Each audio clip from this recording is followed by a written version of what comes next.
Hello दोस्तों, education first 1120 के इस इतिहास के वीडियो में आपका स्वागत है। आइए हम करते हैं कुछ महत्वपूर्ण प्रश्नों को हल।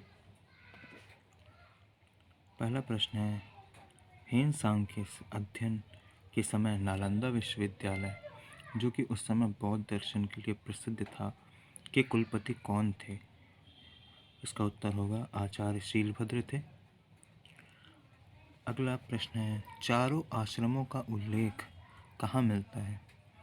चारों आश्रमों का उल्लेख जबालोपनिषद में मिलता है।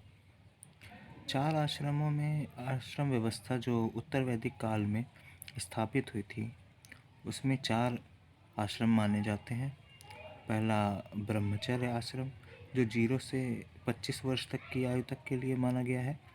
ये ज्ञान प्राप्ति के लिए इसका कार्य था। दूसरा है गृहस्थ आश्रम, जो 25 से लेकर 50 वर्ष की सांसारिक जीवन की कार्य प्रणाली को लेके माना जाता है, जिसका कार्य। तीसरा है वानप्रस्थ आश्रम, जो 50 से लेकर 75 वर्ष की आयु तक के लिए, इसमें ईश्वर ध्यान करना आदि शामिल था। और चौथा आश्रम था संन्यास आश्रम, जो 75 से लेकर 100 वर्ष की आयु तक के लिए माना जाता था। इसका उद्देश्य यानी कार्य मोक्ष हेतु तपस्या अर्थात मोक्ष की प्राप्ति के लिए किया जाता था।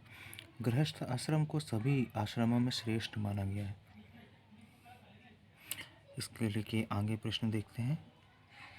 अगला प्रश्न है, उज्जैन के मंगलनाथ को पृथ्वी का केंद्र माना जाता है। ये एक तथ्य है, फैक्ट है।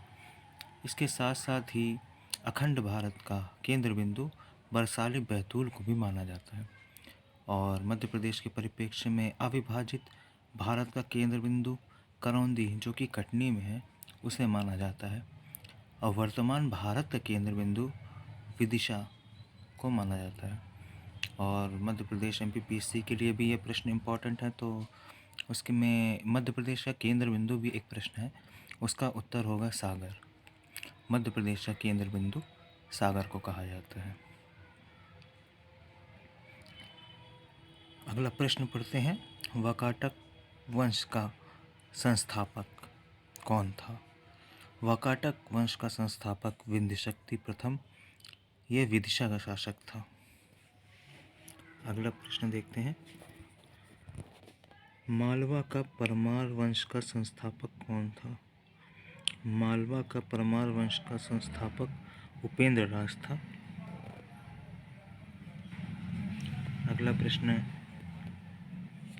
देखते हैं, हाथी गुम्फा अभिलेख किससे संबंधित है? हाथी गुम्फा अभिलेख जो है कलिंग राजा खारवेल से संबंधित है।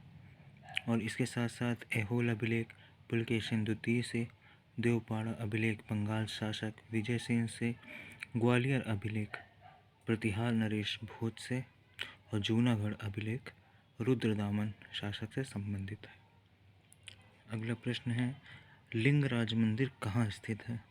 तो लिंगराज मंदिर भुवनेश्वर उड़ीसा में स्थित है। अगला प्रश्न है, कृषि का प्रथम उदाहरण कहाँ से प्राप्त होता है? कृषि का प्रथम उदाहरण मेहरगढ़ से प्राप्त होता है। यह हड़प्पा संस्कृति से रिलेटेड है। हड़प्पा सभ्यता की खोज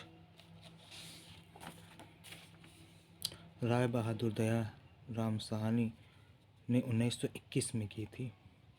इसका नाम हड़प्पा संस्कृति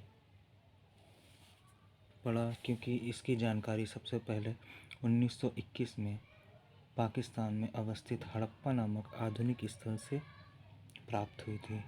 1921 में भारतीय पुरातत्व विभाग के महानिदेशक जॉन मार्शल थे। तब मार्शल के निर्देशन में दयाराम साहनी, जिनका पूरा नाम राय बहादुर दयाराम साहनी था, 1921 में हड़प्पा की एवं रखालदास बनर्जी ने 1922 में मोहनजोदड़ो की खुदाई करवाई थी। अगला प्रश्न है, सिंधु घाटी सभ्यता के प्रमुख बंदरगाह कौन थे? सिंधु सभ्यता के प्रमुख बंदरगाह लोथल और सुरकोतदा थे। फिर अगला क्वेश्चन है, किसने हड़प्पा एवं मोहनजोदड़ो को एक विस्तृत साम्राज्य की जुड़वा राजधानी कहा है? तो उनका नाम था पिंगट। ये एक इतिहासकार हैं। उन्होंने कहा है कि हड़प्पा और मोहनजोदड़ो एक विस्तृत साम्राज्य की जुड़वा राजधानी थी। हड़प्पा में शवों को दफनाने और मोहनजोदड़ो में शवों को जलाने की भी प्रथा विद्यमान थी। अगला प्रश्न है रोपड़। ये हड़प्पा संस्कृति से संबंधित प्रश्न है। रोपड़ किस नदी के किनारे है? रोपड़ सतलज नदी के किनारे। यह पंजाब का एक जिला है। अगला प्रश्न है चहुंदड़ो। चहुंदड़ो किस नदी के किनारे है? चहुंदड़ो सिंधु नदी, जो वर्तमान में पाकिस्तान के सिंध प्रांत में स्थित है, वहाँ पर स्थित है। इसके अलावा कालीबंगा घग्गर नदी के किनारे, लोथल भोगवा नदी के किनारे और मांडा चेनाब नदी के किनारे स्थित है।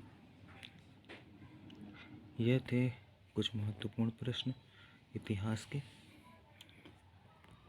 अगर आपको हमारे प्रश्न पसंद आ रहे हैं तो हमारे इस चैनल को लाइक करें, सब्सक्राइब करें, शेयर करें, और अगर कुछ कमियां हैं तो कमेंट सेक्शन में जाके हमें बताएं। धन्यवाद।